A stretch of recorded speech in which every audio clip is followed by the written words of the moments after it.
دستگاه بوبین پیچ اتوماتیک محصولی از گروه صنعتی آنیک دیوایس.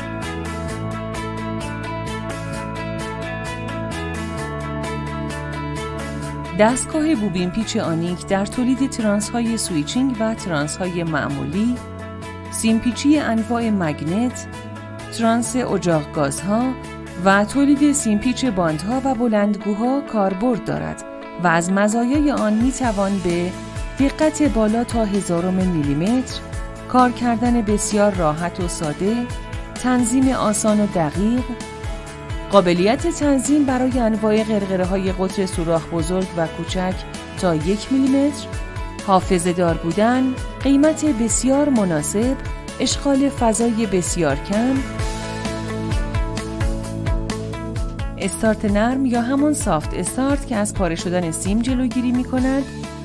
امکان اصلاح برنامه در حین سیمپیچی بدون هدر شدن سیمپیچ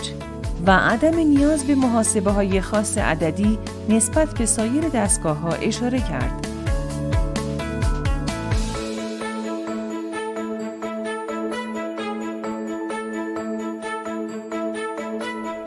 چهار پارامتر مهم در این دستگاه قابل تعریف و تنظیم تا 60 عدد هستند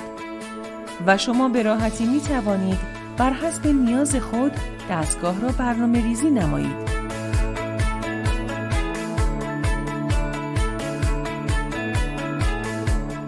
شما می توانید این دستگاه بی‌نظیر را بدون واسطه و مستقیم از تولید کننده با قیمت بسیار مناسب و کیفیت عالی خریداری نمایید.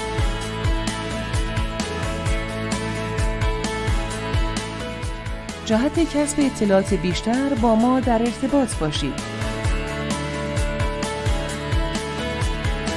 گروه صنعتی آنیک دیوایس